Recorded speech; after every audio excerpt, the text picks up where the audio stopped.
Салам достор, бул видеода биз убакытты туура пайдалануу, тайм менеджменттер жөнүндө кеп кылабыз. Тайм менеджмент деген сөз өзүнчө эле акылдуу сөз, бирок мааниси тайм деген убакыт, менеджмент деген болсо башкаруу. Демек убакытты башкаруу, убакытты туура пайдалануу дегендей бир мааниси бар. Буга чейин биз сабак окуу боюнча помидор техникасы боюнча бир кыскача мен помидор техникасы менен сабак кылган видеомду чыгарганбыз. Помидор техникасы жөнүндө тереңирээк маалымат берилген эмес, бирок ал жактан кичине маалымат ала аласыңар. Бул видеодо болсо биз күндөлүк жазуу жөнүндө. Күндөлүк жазуунун кандай пайдасы бар? Бул убакытты башкаруу, убакытты пайдалануу менен кандай тиешеси бар? Күндөлүк жазуунун пайдалары деп туруп интернеттен материалдарды таптым, анан өзүмдүн оюмду дагы коштум албетте. Биякта болсо булак көрсөтүлгөн, англисче булактан таптым дегендей. Биринчи өзүңдү таанууга жардам берет экен күндөлүк жазганда. Кантип десеңер, өзүң эмне кылып атасың, эмне менен алек болуп атасың, өзүңдүн ойлоруң кандай дегендей өзүң жөнүндө мындай жалпы тыянак чыгарганы эң жакшы нерсе күндөлүк. Эмне үчүн? Күндөлүктө жазылып турат сен эмне кылып атканың.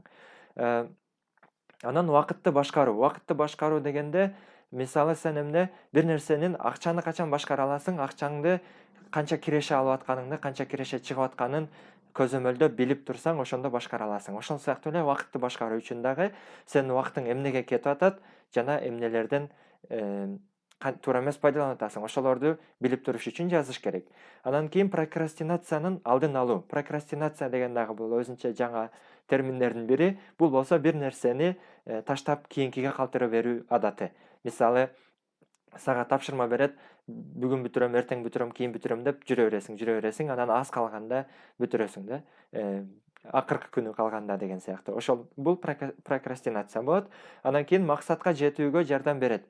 Максатка жетүүгө кандай жардам берет? Жогорку себептердин баары биригип келип туруп, биз эмне кылып атканыбызды билсек, эмне кылып атканыбызды көзөмөлдөп жазып атсак, анда бул бизге максатка жетүүгө жардам берет. Күндөлүк жазуу бул план коюу деген менен аралаштырбаш керек. План коюу деген бул башка нерсе. Мен бүгүн муну бүтүрөм деген нерсе, бул болсо албетте күндөлүктүн ичине кирет. Бирок менин күндөлүгүмдүн ичине кээде кирбей калат. Мен өзүм жеке план койгондо бир жылга коём дагы, бир жылда мундайларды бүтүрүшүм керек деп. Анча көп эмес, бир 6, 7, 10, 12 план коюлат. Анан кийин ошолор күн сайын карай бербейм, бирок күн сайын карап жакшы неме кылган адамдар бар, бирок менин күчүм ага жетпейт. Дагы кененирээк түшүндүрүп берем. Кийинкилерде күндөлүктү мен кандай форматта жазам? Негизи биринчи бул мындай формат эмес, ушуга окшош формат деп коелу. Биринчи минтип күн сайын жазып турушту мен АЭ триллионер деген Instagram баракчада группадан бир менин тааныштарым баштаган, ошолор менен кошуп баштаган элем. 30 күндүк челлендж кылгам, алар бир жылдык кылышкан болчу. 30 күндүк кылып туруп, 30 күн бою күндө калтырбай чыгарып жазып турганмын. Анан кийин ошону менен өзүмө адатка айланып калды. Андан бери 1,5 жыл убакыт өттү. 2019 сентябрда башталган, 2020 сентябрь, анан биягына да жарым жылдай өттү. 1,5 жыл убакыттан бери жазып келем. Арада 2 айча примерно калган болушу калды. Толук жазылбайчы. Негизи кандай форматта жазам? Башында мисалы 30 күндүк челленджде күнүн жазат элем. Күн 9, күн 10 деп. Андан кийин жөн эле улантып кеттим. Күнүнө канча уктаганым. Уйку деп туруп аз биякта кара менен белгилеп койдум. Мисалы 2020-жылы 26-сентябрда эмне кылыпмын? 6 саат уктапмын. Уктаардан алдын 20 мүнөттө китеп окупмун, 15 мүнөттө подкаст экен, 5 мүнөттө китеп экен. Андан кийин болсо эртең менен туруп 3,5 саат бир нерсе кылдым, андан кийин китеп окудум, андан кийин подкаст уктум, андан кийин 2 саат дагы бир нерсе кылдым, 20 мүнөт муну кылдым деп туруп ушинтип жазылган.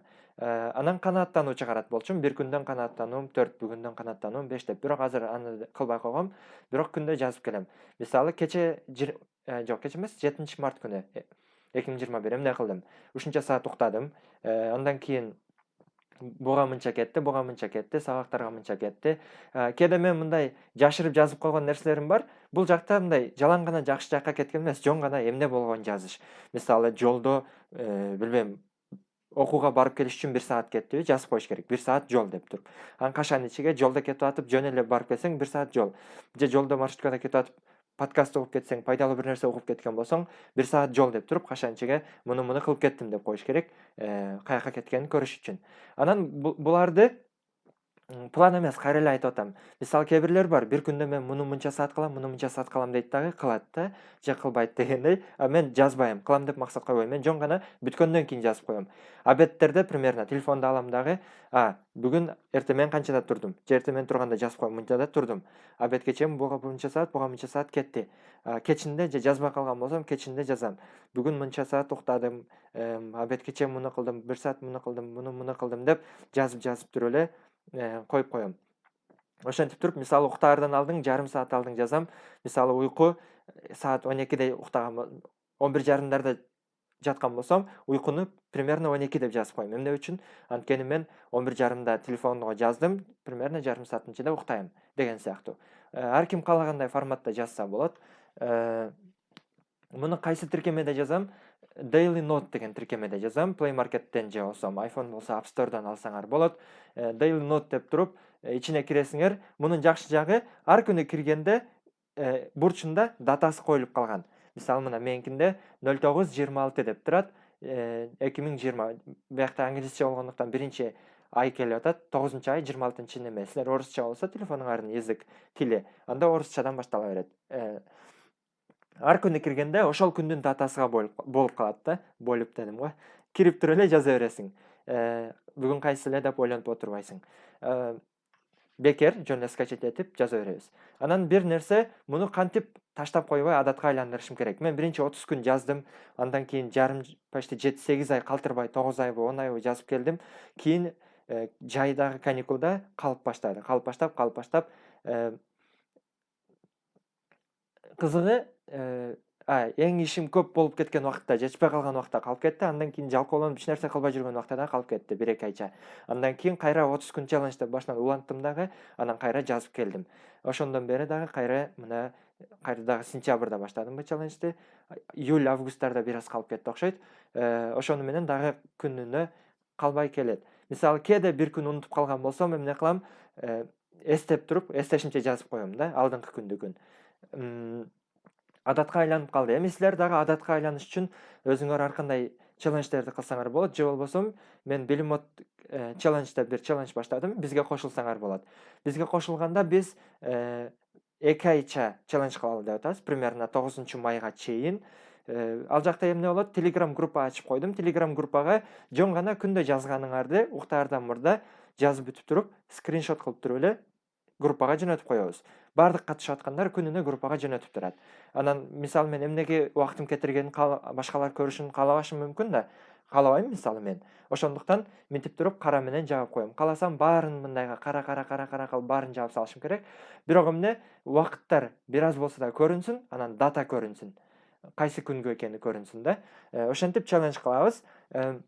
Бул жакта силерге эч ким эч нерсе үйрөтпөйт. Убакытты туура пайдалануу жөнүндө тренинг эч нерсе өтпөйбүз. Жөн гана группага кошулабыз дагы, ар ким күндө жөнөтүп турабыз. Эгер унутуп кала турган болсоңор, ким унутуп калса 20 сом жаза. Бир күн унутуп калса 20 сом, экинчи күн унутуп калса 20 сом. Эгер жазасын төлөйм десе, анда группадан чыгыш керек болот. Азыр дагы бир нерсе, бул группага кошулуу 50 сом. Эмне үчүн? Анткени бирөө башкарып турат. Азырынча өзүм башкарып турам. Андан кийин кошулганда да жөн гана кошулуп, жөн гана чыгып эмес, бир аз серьезный деп коебуз го, бир аз олуттуу кабыл алышыбыз керек да, мамиле менен кабыл алышыбыз керек. Ошон үчүн 50 сом төлөгөндө кичине серьезныйраак мамиле кылып калабыз. Бул жакта шарты көрсөтүлгөн, кантип кошулуш боюнча. Андан кийин болсо бир күндө да унутпаган аракет кылабыз. Анткени эмне, унутсак акчабыз кетет дегендей. Кааласаңар ушул челленджге кошулгула, андан кийин убакытты күндөлүк жазууну ошентип адатка айландырып алсак, чоң пайдасын берет деп ойлойм. Мен үчүн өтө чоң пайдасын берди. Бул билбейм, мен сунуштай турган техникалардын бирөөсү десем болот. Ошондой, башка суроолор болсо комментарийге жазабыз. Анан каналга подписаться этпей эле видеону көрүп жүргөндөр көп эле, биз статистикадан көрүп турабыз. Подписка кылганды дагы унутпагыла, комментарий жазганды унутпагыла.